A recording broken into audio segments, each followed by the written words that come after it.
There has been some developments about the conflict in the Democratic Republic of Congo, which I think we should sit down, watch this video, and then we will discuss. But before we watch this video, I'm going to give you some highlights about what's going to be discussed in this interview. There has been a journalist, I believe she is from DRC. She did talk to some members of Congress in Washington, D.C., and she asked them what was discussed in their meeting and what was going to be the outcomes of their discussions with regard to DRC and the government of Rwanda. And she specifically asked them what was going to be the next step, since the government of Rwanda was not following the agreements which were signed in Washington, D.C. Now, let's watch this interview and then we will discuss. Any comments on the meeting, please? Very good meeting. Can you share more? Well, it was a very frank and I think fruitful exchange about next steps to make sure that the bloodletting by M23 stops. Because they still in DRC. I just came 2 weeks ago. You did, yeah. Yeah.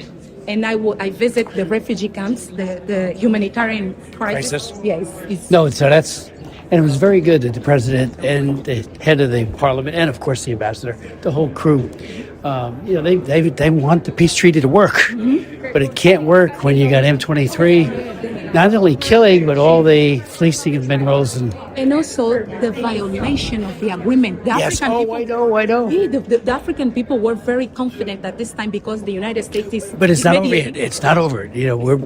We have part 2 of the hearing next week. We are pressing. Good. We're pressing the administration to really sanction the Kagame leaders, maybe even Kagame himself.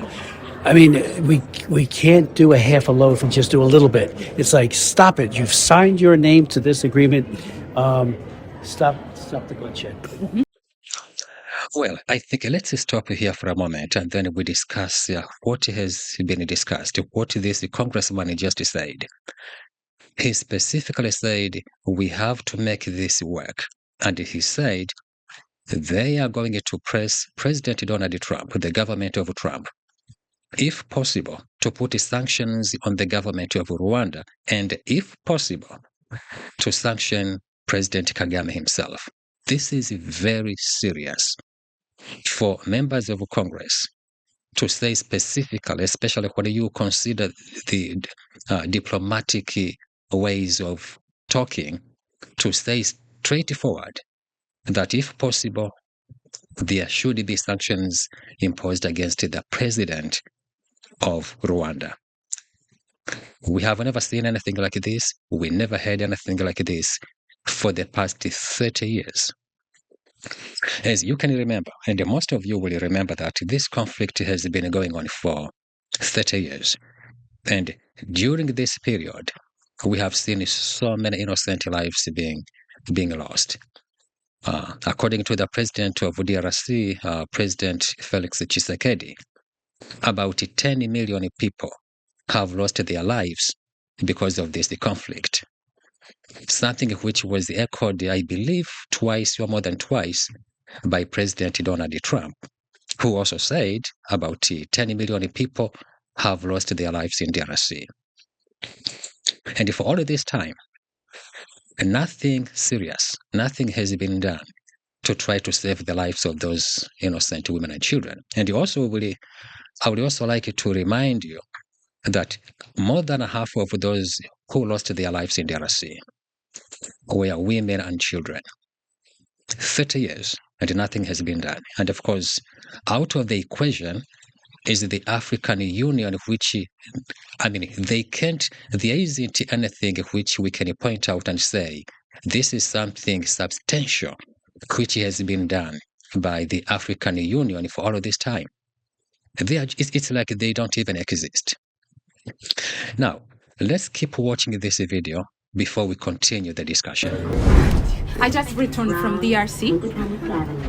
you coming this way? Yeah, so I just returned from DRC last week. I visited 2 refugee camps. I saw the humanitarian crisis going on. And what calls my attention is the hope that the African people are losing because of the violation of the agreement. They were very confident that because the United States is mediating, finally peace will come to DRC. But what can you share about the meeting? I will tell you that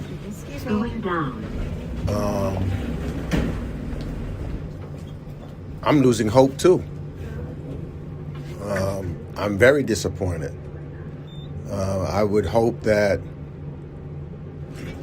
both presidents of Rwanda and the DRC would get together and we'd find some peace and start taking care of the people. The only one that's losing out is the average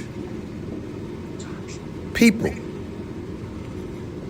The only one benefits is the upper echelon. The riches, the minerals, all of those things that should go back to the people of those countries so that they can live a decent life and not have these wars and ethnic fights and one another. That's got to stop. That's what I said in the meeting because I'm tired of it. I'm tired of seeing death. But you're aware who is causing this main problem? Well, I'm looking at it, and so therefore we've got to make sure.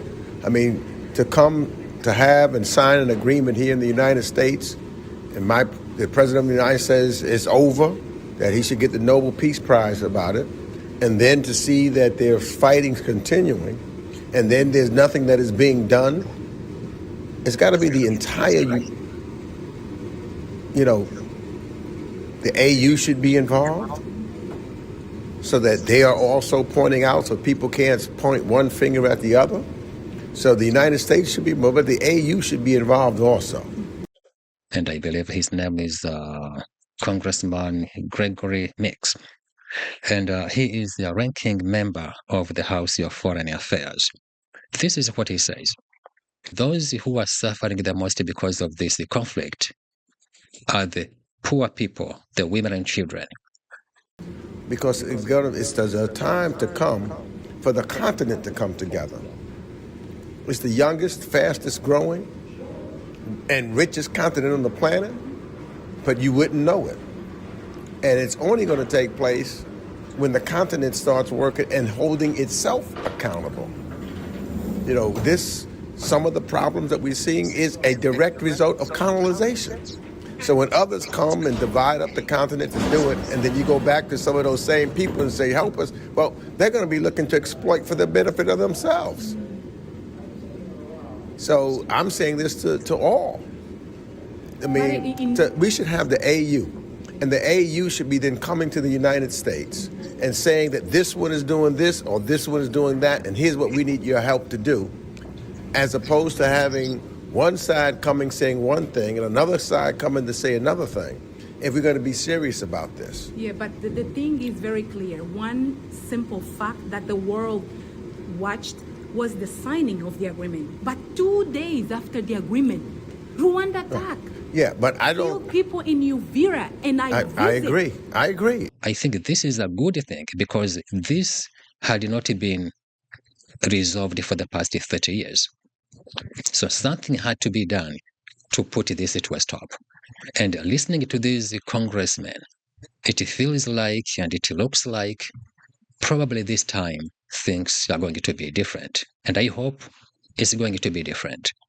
Now, this congressman mentioned something which I thought was interesting, but I don't know how it's going to work because it hasn't worked before. He said that there is a need to involve the African Union into this equation.